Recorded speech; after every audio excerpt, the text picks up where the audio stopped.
नमस्कार, आप देख रहे हैं प्रदेश का सबसे भरोसेमंद news channel India news Uttar Pradesh Uttarakhand. आपके साथ मैं हूं प्रिया। बुलेटिन की शुरुआत बड़ी खबर के साथ करते हैं जो कि बिजनौर से मिल रही है। सबसे पहले आपको बड़ी खबर से रूबरू करवाएं आपकी टीवी स्क्रीन पर ये बड़ी जानकारी, जहां पर बिजनौर पुलिस से जुड़ी हुई एक बड़ी खबर निकलकर सामने आ रही है। एसपी ने 100 से ज्यादा पुलिस वालों के ट्रांसफर किए हैं, ये आपको बड़ी खबर बताएं। 2 थाना प्रभारी समेत 10 इंस्पेक्टर के तबादले किए गए हैं। 22 दारोगा के कार्यक्षेत्र में भी बदलाव किया गया है। ये एक बड़ी खबर। 70 सिपाहियों का ट्रांसफर किया गया है, तो ये फेरबदल की खबर निकलकर सामने आ रही है।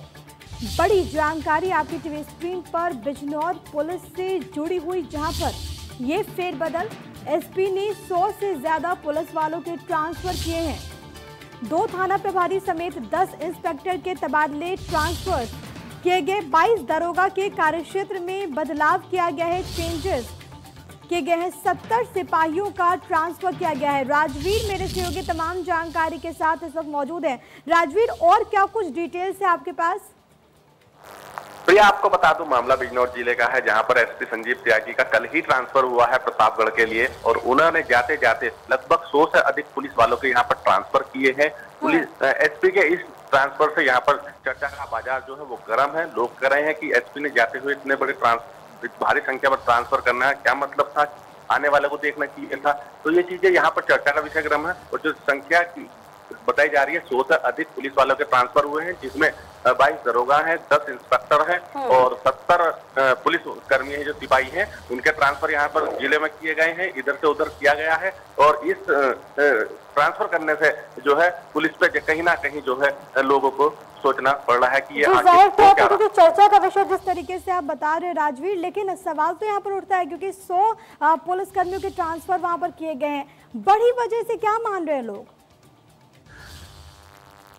जी प्रिया, इस मामले में जो जनपद के जो लोग हैं उनका तौर से कहना है कि एसपी को इतने भारी तादाद में जो है ट्रांसफर नहीं करने चाहिए थे, क्योंकि शाम ही उनका ट्रांसफर हुआ है एसपी का, और उसके बाद उन्होंने देर रात तक ये ट्रांसफर किए हैं। लगभग 12 बजे तक ये ट्रांसफर किए गए हैं, और लगातार गश्ती कई चरणों में ये ट्रांसफर किए गए हैं। तो इससे जो जिले के जो मीडिया है और या आम लोग हैं, जनमानस है, जो जागरूक लोग हैं, वो कह रहे हैं कि इन तबादलों से कोई मतलब नहीं है, इससे क्योंकि एसपी नए वाले आ रहे हैं, उन्हें देखना चाहिए था कि क्या होना है क्या नहीं है, क्योंकि पुलिसिंग की व्यवस्था आगे उनकी होगी जो यहाँ पर नियुक्त किए गए हैं एसपी। लेकिन एसपी के इन ट्रांसफर से जो है एसपी की जो कार्यशैली पर यहाँ पर सवाल निशान जरूर खड़ा हो रहा है। जी राजवीर, साथ ही साथ ये भी बताइए कि जिन पुलिस कर्मियों के तबादले किए गए, जिनके कार्यक्षेत्र में बदलाव किया गया है, क्या उनकी ओर से अभी तक कोई प्रतिक्रिया निकलकर सामने आई है?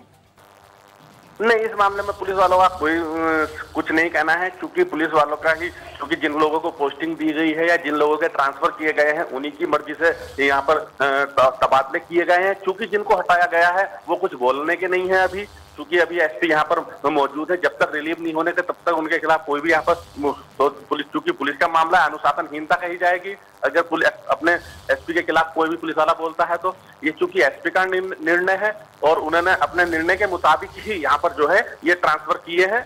जी लेकिन राजवीर, जिस तरीके से आप जिक्र कर रहे हैं कि वो जो वहाँ पर एसपी है वो जाने वाले वहाँ से दूसरे एसपी आने वाले हैं, इसको लेकर मायने इसके क्या निकाले जाए इस वक्त में? बिल्कुल प्रिया, इस मामले में जैसे बिजनौर में जो नए एसपी हैं डॉक्टर धर्मवीर सिंह आ रहे हैं मिर्जापुर से, उनका तबादला बिजनौर के लिए हुआ है, और बिजनौर के जो एसपी हैं उनका तबादला प्रतापगढ़ के लिए हुआ है। मायने जो है साफ तौर से यही यहाँ पर सवाल जरूर खड़े हो रहे हैं। इतनी भारी संख्या में एसपी ने जाते जाते ट्रांसफर कर दिए हैं, तो चूंकि इसमें कहीं ना कहीं जो है कुछ ना कुछ पर्दे के पीछे जो है वो कुछ मामला जरूर इसमें निकल के आ रहा है, क्योंकि लोग खुल के नहीं कह सकते इस मामले को, क्योंकि मामला एसपी से जुड़ा हुआ है। जी जाहिर तौर पर तो एक बड़ी जानकारी ये निकलकर सामने आ रही है कि जहां पर जो एसपी हैं, दरअसल उनका तबादला हो गया और नए एसपी को वहां पर आना है, लेकिन उनके कार्यभार संभालने के पहले ही ये फेरबदल जो वहां पर हुआ है, जिसके तहत 100 से ज्यादा पुलिसकर्मी ऐसे हैं जिनके तबादले किए गए हैं, ट्रांसफर किए गए, कार्यक्षेत्र में बदलाव किया गया है, और इसको लेकर जो कयासों का बाजार है वो गर्म है। लोग अभी भी बातें कर रहे हैं कि आखिरकार इसके पीछे बड़ी वजह क्या, क्योंकि बहुत बड़ी संख्या में जो ट्रांसफर है वो वहां पर किए गए हैं। ऐसे में राजवीर, आपसे एक चीज चीज़ और जानना चाहूँगी, जिस तरीके से आप जिक्र कर रहे थे कि ये जिस तरीके से ये घटनाक्रम हुआ है, जिस तरीके से ट्रांसफर्स की खबरें मिल रही हैं, वैसे लोगों में भी काफ़ी चर्चा का विषय बना हुआ है, लेकिन इन सब के इतर क्योंकि इनका कहीं और ट्रांसफ़र होना है, लेकिन क्या इससे पहले भी इतनी बड़ी संख्या में उन्होंने पहले जब तक वहाँ पर वो काम कर रहे थे, क्या इससे पहले भी उन्होंने कुछ ऐसे ट्रांसफ़र के फैसले लिए थे राजवीर? हाँ प्रिया, इससे पहले भी एसपी बिजनौर ने जो है ताबड़तोड़ तबादले किए हैं। हाँ। काफी यहाँ पर 100 से 150 से अधिक लोगों के यहाँ तबादले पहले भी किए जा चुके हैं, क्योंकि जब एसपी का आधा कार्यकाल हो चुका था। और ये जो है ये उनका जाते हुए सबसे बड़ी जो है तबादला यहाँ पर किया गया है एसपी के द्वारा, जिसे लोग सोशल मीडिया पे चुटकियां ले रहे हैं और तरह तरह की वहाँ पर टिप्पणियां सोशल मीडिया पर जनता के द्वारा की जा रही है। और इस मामले में जो है ये जी चलिए, बहुत बहुत शुक्रिया राजवीर आपका तमाम बातचीत और तमाम जानकारी के लिए। तो ये बड़ी खबर जो है वो बिजनौर से निकलकर सामने आ रही है, जहां पर ये जो फेरबदल है वो किया गया और इसको लेकर तमाम तरह की बातें भी निकलकर सामने आ रही कि आखिरकार ये बड़ी वजह क्या कुछ इसके पीछे रही कि इस स्तर पर इतनी बड़े बदलाव जो हैं वो किए गए। फिलहाल आगे बढ़ते हुए आपको बताएं कि हम आपको इस बुलेटिन में हर वो खबर दिखाएंगे जिसका सीधा सरोकार आपसे होगा। बात सबसे पहले बुलंदशहर की करेंगे, जहां पर एक पुरोहित पर दबंग का कहर टूटा है। इस पुरोहित का गुनाह बस इतना था कि वो खेत में शौच के लिए गया था, लेकिन दबंग ने उसे रोकने के बजाय पीट पीट कर अधमरा कर दिया। वहीं यूपी में बेटियों के खिलाफ हो रहे अपराध काबू में नहीं आ रहे। ताजा मामला गोरखपुर का है, जहां पर हैवानों ने एक बार फिर से मासूम को निशाना बनाया। पहले गांव के दबंगों ने किशोरी को अगवा किया, उसके साथ हैवानियत की गई और जब उस बेटी ने विरोध किया तो दबंगों ने उसे सिगरेट से जला दिया। बस्ती में इज्जत घर की लुट गई। आपको बताएं कि कागजों में घोषित ओडीएफ जिला बस्ती शौचालय के मामले में बदहाल है। यहां पर 19 सचिवों ने मिलकर शौचालय निर्माण के नाम पर 7 करोड़ का घोटाला कर डाला। कानपुर की भी बात करेंगे, जहां पर एक हैरान कर देने वाला मामला सामने आया। जब पुलिस सेक्स रैकेट के एक अड्डे पर रेड करने पहुंचती है तो वहां पर एक महिला अपने परिजनों के साथ अपने पति और उसकी प्रेमिका को पकड़े बैठी थी। जानकारी ये मिल रही है कि महिला ने अपने पति और उसकी प्रेमिका को अय्याशी करते हुए रंगे हाथों पकड़ लिया। फिर क्या था, महिला ने दोनों की जमकर धुनाई कर दी। और इन तमाम बड़ी खबरों पर हम चर्चा करेंगे। आप ये देख पा रहे हैं आपकी टीवी स्क्रीन पर ये तस्वीरें भी हैं और ये सबसे बड़ी खबरें हैं जिस पर हम चर्चा करेंगे और आपको बताएंगे कि हर एक मामले में ताज़ा अपडेट क्या कुछ है। इस पूरे प्रकरण में अलग अलग खबरों की हम बात करेंगे। और सबसे पहले शुरुआत बुलंदशहर की खबर के साथ, जहाँ के अगौदा थाना क्षेत्र के भंडोली गांव के शिव मंदिर में 18 साल के पुरोहित को बेरहमी से पीट देने का मामला सामने आया है। ये आपको बड़ी जानकारी दे। मंदिर में दादा और पोता पुरोहित का काम करते हैं। शनिवार रात पुरोहित खेत पर शौच के लिए गया था, जहां पर खेत की रखवाली करने वाले युवक ने लाठी डंडों से पुरोहित को जमकर पीट दिया। पीड़ित को सिर और शरीर पर गंभीर चोटें आई हैं। उसकी हालत को देखते हुए उसे मेरठ मेडिकल रेफर कर दिया गया है। हमला करने वाला दबंग आरोपी खैर अलीगढ़ का रहने वाला है। वो पिछले कई साल से गांव में बागों की रखवाली करने का काम करता है। बुलंदशहर से मामला निकलकर सामने आया, जहां पर दबंग ने लाठी डंडे से पुरोहित को पीट दिया। उसका जुर्म सिर्फ इतना था कि वहां पर वो खेत गया था, लेकिन उस दौरान वहां पर जो दबंग मौजूद थे उनको ये बात इतनी नागवार गुजरी कि उसने पुरोहित की बेरहमी से पिटाई कर दी। दादा और पोता दरअसल वहां पर पुरोहित का काम करते हैं और ये जो दबंग बताए जा रहे हैं कि वो खेत की रखवाली वहां पर करते थे।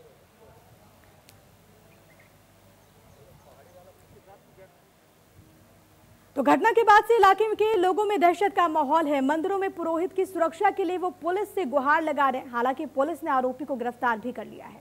थाना गौतम में भदौली गाँव है, जहाँ पे पंडित जी रहते हैं, अपने मंदिर में पूजा पाठ करते थे। उनका पोता उनके साथ रहता था। रात के समय वो बगल में शौच करने के लिए गया था।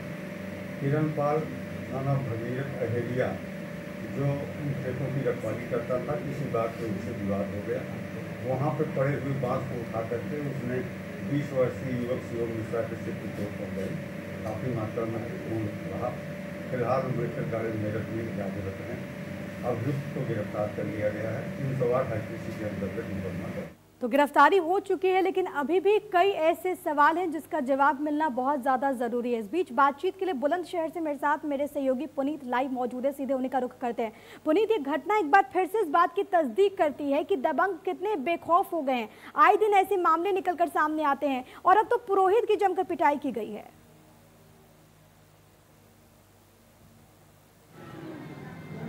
बिल्कुल, देखिए सही कहा आपने। जिस तरीके से बुलंदशहर में एक ये घटना देखने को सामने मिली है कि एक दबंग ने एक पुरोहित के नाती को जमकर पिटाया, केवल इस वजह, वो वजह यही थी कि वो रात में मतलब रात 10 बजे के करीब वो एक बाग में शौच करने के लिए गया था।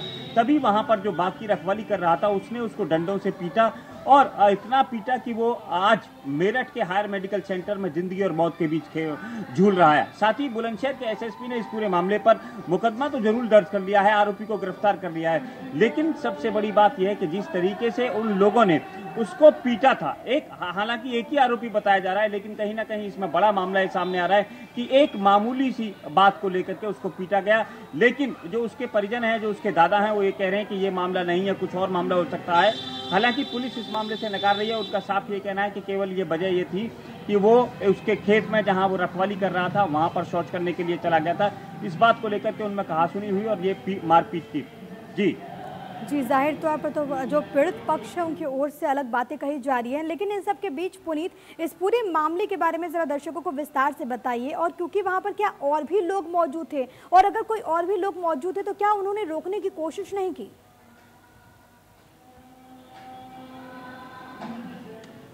देखिए, सबसे बड़ी बात यह है कि ये जो घटना है वो शनिवार रात 10 बजे की है और ये क्योंकि दादा और पोते ये मंदिर, वहाँ शिव मंदिर है एक भदौड़ी गांव में, वहीं पर ये रहते हैं और वहीं पुजारी का ये काम करते हैं। ये गोंडा के रहने वाले बताए जा रहे हैं, लेकिन जो ये घटना है वहाँ उस वक्त कोई और मौजूद नहीं था। आप कंटिन्यू कीजिएगा, आप यहाँ पर रोक रही हूँ क्योंकि इस वक्त पुरोहित के दादा भी हमारे साथ मौजूद हैं। पूरे घटनाक्रम के बारे में हम उन्हीं से समझना चाहेंगे। बहुत बहुत स्वागत है सर आपका इंडिया न्यूज पर।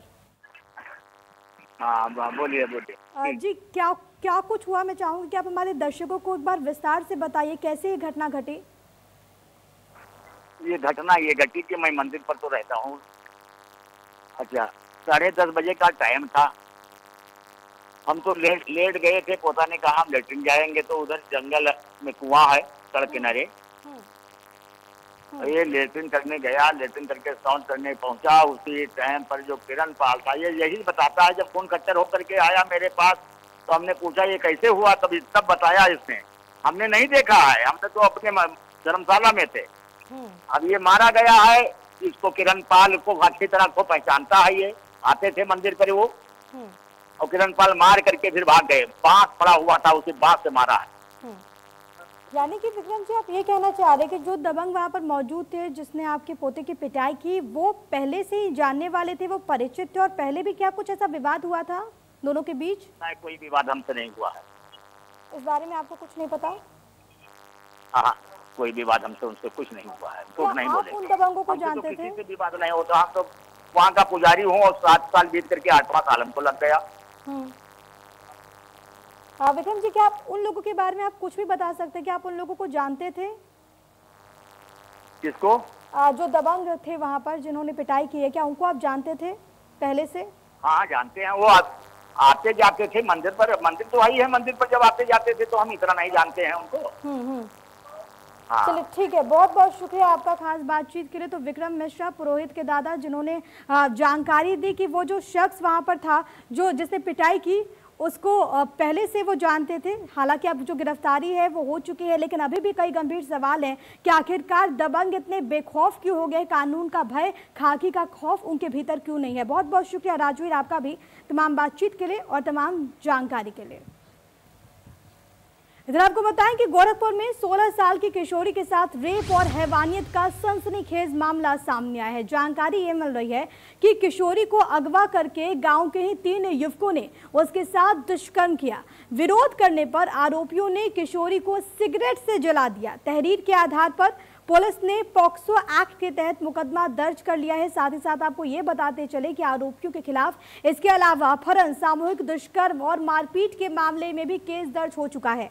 फिलहाल सभी आरोपी फरार बताए जा रहे हैं और उनकी तलाशी की जा रही है। तो नाबालिग का अपहरण और उसके बाद गैंगरेप का ये मामला निकलकर सामने आया है और इंसानियत की देखिए किस तरीके से शर्मसार करने की कोशिश, क्योंकि सिगरेट से उस बच्ची को, उस मासूम को जलाया गया। पुलिस ने पॉक्सो एक्ट के तहत मुकदमा दर्ज कर लिया है।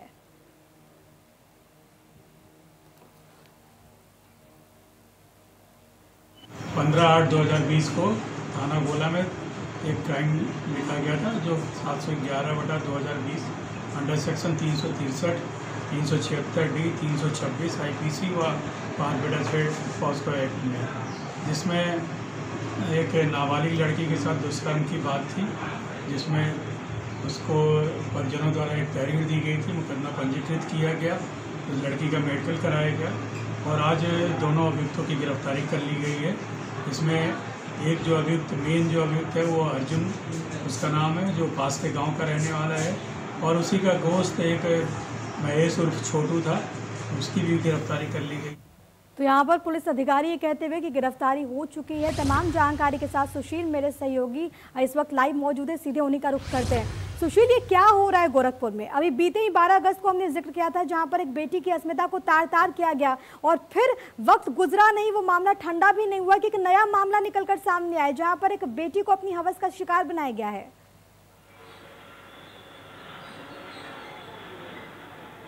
बिल्कुल प्रिया, सही कहा। और ये भी हाल ये मुख्यमंत्री के गृह जनपद का है। अभी पिपराइच में कुछ दिन पहले जो है, कुछ हफ्ते पहले एक घटना होती है जिसमें शोहदे इस कदर उस महिला का, युवती को परेशान करते हैं कि वो आत्महत्या कर लेती है और इस दुनिया से रुखसत हो जाती है। उसके कुछ ही हफ्तों बाद फिर गोरखपुर के इस गोला बाजार यानी गोला थाना क्षेत्र का ये मामला है, ये जहाँ पे जो है देर रात जब ये 8 बजे के आसपास ये पानी लेने गई थी कुएं से, उसके बाद से बाइक सवार 2 बदमाशों ने इसे पहले अगवा किया, उसके बाद सुनसान जगहों पर ले जा करके इसके साथ बारी बारी दुराचार किया और उसके बाद शोर मचाने पे इसके शरीर पे कई जगह सिगरेट से भी जो है जलाया। पूरी रात जो है इसके साथ बेरहमी करने के बाद इसे छोड़ करके वो आरोपी फरार हो गए। फिर किसी तरीके से ये जब होश में आई तो फिर उसके बाद वहीं लेटी रही, क्योंकि इसकी हालत वो नहीं थी कि उठ करके अपने घर तक आ सके। फिर गांव वाले खोजते खोजते उस तक पहुंचे, तब जाकर के परिजनों को इसकी सूचना दी और जब परिजन उसके पास पहुंचते हैं तो वो युवती जो है पूरी तरीके से अपनी आप बीती को अपने परिवार के वालों से बताती है। फिर जाकर के पुलिस को सूचना दी जाती है और पुलिस जो है इस पूरे मामले पर तुरंत गंभीरता से देखते हुए और मुकदमा दर्ज करके है जो है दोनों आरोपियों की तलाश करती है और दोनों आरोपी पकड़े जाते हैं, जिसके बाद उन्हें पॉक्सो एक्ट सहित जो है दुराचार और मारपीट सहित तमाम धाराओं पे मुकदमा दर्ज कर उन्हें जेल भेज देते हैं। घटना दुखद है, लेकिन ये ज़रूर है कि पुलिस ने दोनों आरोपियों को पकड़ लिया है। लेकिन एक सवाल ज़रूर ये खड़ा होता है कि कहीं ना कहीं जो देर रात या जो गांव क्षेत्र में जो पिकेट है, जो एंटी रोमियो स्क्वाड दस्ता है, तमाम इस तरह की जो योजनाएं हैं, वो कहीं ना कहीं पूरी तरीके से ज़मीनी हकीकत रूप नहीं नजर आती है, जिसकी वजह से इस तरह की घटनाएं सामने आ रही हैं। जाहिर तौर पर सवाल यही उठते हैं कि बेटियों की सुरक्षा का दावा तो किया जाता है, लेकिन ग्राउंड जीरो पर क्या कुछ सच्चाई है वो बताने के लिए घटनाएं जो हैं वो काफ़ी हैं। बहुत बहुत शुक्रिया सुशील आपका तमाम बातचीत और तमाम जानकारी के लिए। चलिए आगे बढ़ते हैं, बस्ती की बात कर लेते हैं।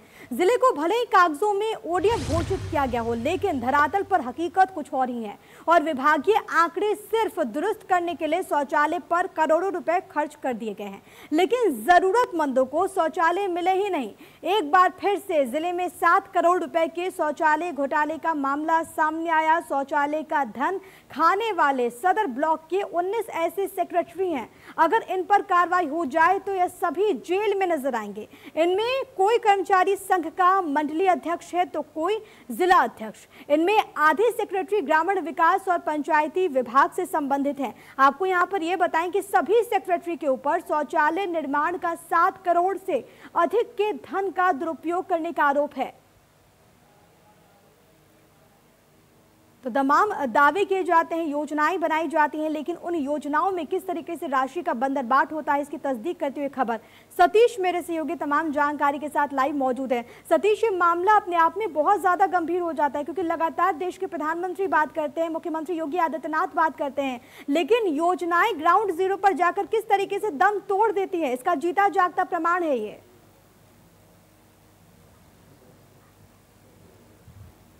जी बिल्कुल, देखिए जिस तरीके से बस्ती में ये पहला शौचालय घोटाला नहीं है, इससे पहले भी कई बार शौचालय घोटाले की खबरें सामने आती रही हैं और एक बार फिर से जब 7 करोड़ रुपए के शौचालय जिम्मेदार ही खा गए हैं तो इसके बाद उन पे कार्रवाई ना होना ये सवाल खड़ा करता है। 7 करोड़ रुपए के शौचालय थे और 6000 से अधिक शौचालय जो धरातल पे बने ही नहीं और उन शौचालयों के नाम पे पैसे आवंटित कर लिए गए और पैसे निकाल लिए गए। जाहिर सी बात है कि इसमें जो पंचायत सेक्रेटरी हैं, जो ग्राम विकास विभाग के सेक्रेटरी हैं, उन लोगों ने बड़े पैमाने पर इस पे घोटाला किया है और 19 सेक्रेटरी लगभग इसमें दोषी भी पाए गए हैं। लेकिन 1 साल का वक्त बीत गया है, इनके खिलाफ कोई कार्रवाई नहीं हो रही है, सिर्फ उनको नोटिस जारी की जाती है, उनका वेतन वृद्धि रोक दिया जाता है, उनको शोकाज नोटिस दी जाती है, सिर्फ कागजी कार्रवाई हो रही है। ना ही उन पर आज तक कोई एफआईआर की गई, ना ही उनसे रिकवरी की गई, सिर्फ एक नोटिस जारी की जाती है कि आप जो शौचालय का पैसा खाए हैं आप उस शौचालय का निर्माण कराइए मौके पे जाके। तो एक बड़ा घोटाला है और उसमें सबसे बड़े जो अधिकारी हैं, जो जिम्मेदार अधिकारी। सतीश, आपका तमाम बातचीत और तमाम जानकारी के लिए। इधर आपको बताएं कि मकड़ी खेड़ा में सेक्स रैकेट की सूचना पाकर मौके पर पहुंची पुलिस तो, लेकिन वहां पर कुछ और नजारा ही देखने को मिल गया, जहां पर पत्नी अपने परिजनों के साथ पति और उसकी प्रेमिका को पकड़े हुए बैठी हुई थी। पुलिस दोनों को कल्याणपुर थाने ले आई, जहां पर पत्नी ने पति और उसकी प्रेमिका के खिलाफ तहरीर दी। आरोपी गोपी किशन की पत्नी अनीता देवी ने बताया कि मकड़ी खेड़ा के अग्निहोत्री नगर में किराए के मकान में वो रहती हैं। पति गोपी के 1 साल से शुक्लागंज निवासी पूजा के साथ अवैध संबंध चल रहा था, जिसका विरोध करने पर पति उसके साथ अक्सर मारपीट किया करता है। परिजनों ने गोपी और उसकी प्रेमिका को रंगे हाथों पकड़ने के लिए कई महीनों से वो लगे हुए थे, जिसमें डॉक्टर ब्रिजमोहन, जो कि घर के नीचे क्लिनिक चलाते हैं, जहां पर परिजन मरीज बनकर पहुंचे, आंख बचाकर किसी तरह ऊपर बने कमरों में गए, जहां पर पति गोपी और उसकी प्रेमिका पूजा को रंगे हाथों इन दोनों ने पकड़ा। तो कानपुर से ये पूरा मामला जो निकलकर सामने आया है, राहुल मेरे सहयोगी तमाम जानकारी के साथ इस वक्त लाइव मौजूद हैं। राहुल, मैं चाहूंगी कि दर्शकों को इस पूरे वाकये के बारे में बताइए और साथ ही साथ ये भी बताइए कि ताजा अपडेट्स इस पूरे मामले में क्या कुछ है।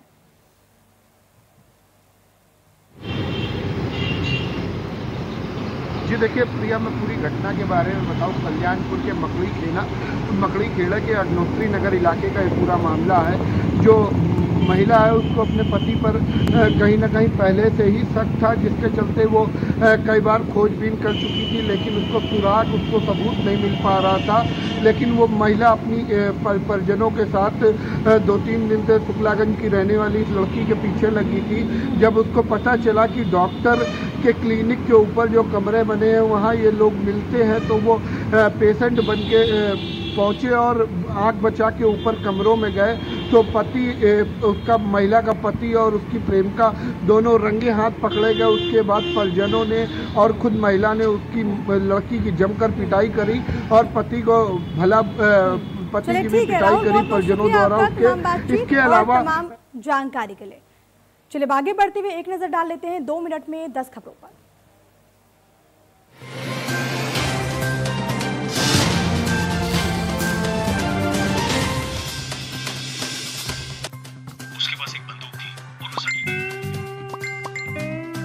जब घर बैठे हैं तो बेकार के चैट ग्रुप्स तो बनेंगे ही। जब बेमतलब के चैट ग्रुप शो टाइम की बत्ती लगा दें,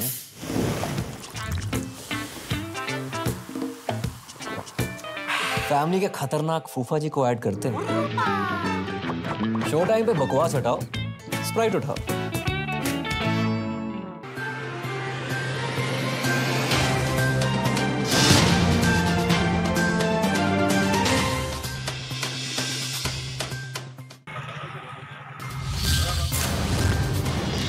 उत्तर प्रदेश के कैबिनेट मंत्री चेतन चौहान के निधन की खबर के बाद उनके मूढ़ा पांडे स्थित पैतृक आवास पर मुरादाबाद में लोगों का तांता लगना शुरू हो गया है। कैबिनेट मंत्री चेतन चौहान के रिश्तेदारों और स्थानीय लोग उनके निधन की खबर सुनते ही शोक व्यक्त करने पहुंच रहे हैं। मंत्री चेतन चौहान के निधन पर उत्तर प्रदेश सरकार में व्यावसायिक शिक्षा एवं कौशल विकास विभाग के स्वतंत्र प्रभार राज्य मंत्री कपिल देव अग्रवाल ने गहरा दुख जाहिर किया। बुलंदशहर में अगौता थाना क्षेत्र के भंडोली गांव के शिव मंदिर में 18 साल के पुरोहित को बेरहमी से पीटने का मामला सामने आया। मंदिर में दादा और पोता पुरोहित का काम करते हैं। कौशाम्बी में युवक ने किया दबंगई का प्रदर्शन, फेसबुक में डाली तमंचे और कारतूस के साथ तस्वीर, हाथ में तमंचा दांत में कारतूस की तस्वीर। पुलिस तमंचेबाज युवक की तलाश में जुटी। कोखराज थाना इलाके का ये पूरा मामला। लखीमपुर खीरी में बच्ची से रेप के बाद हत्या मामले में कांग्रेस ने यूपी सरकार पर बोला हमला। कांग्रेस प्रदेशाध्यक्ष अजय कुमार लल्लू थाना ईसानगर के गांव पकरिया पहुंचे। अजय लल्लू ने कहा कि सीएम मौन साधे हुए चुप हैं, कानून व्यवस्था पर बयान दे।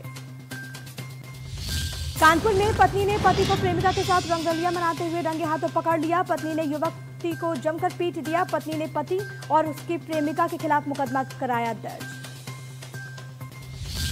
गोरखपुर में किशोरी के साथ हैवानियत, 3 दबंगों ने किया गैंगरेप, विरोध करने पर किशोरी को सिगरेट से जला दिया। कौशाम्बी में नारा चौकी इंचार्ज और सिपाहियों पर आरोप लगा है, मारपीट के बाद लूट का आरोप। मामले में अफसरों ने दिए जांच के आदेश। एसपी ने चौकी इंचार्ज सिद्धार्थ सिंह को किया ट्रांसफर। कानपुर में मेडिकल स्टोर में पर दबंगों ने किया हमला, मेडिकल स्टोर मालिक को जमकर पीटा गया। मेडिकल स्टोर के कर्मियों को भी पीटा गया। दुकान में दबंगों ने की जमकर तोड़फोड़। लखनऊ में युवक पर जानलेवा हमला, थानेदार से लेकर पुलिसकर्मी तक बने लापरवाह। घायल हालत में थाने में तड़पता रहा युवक, घायल को अस्पताल में किया गया भर्ती।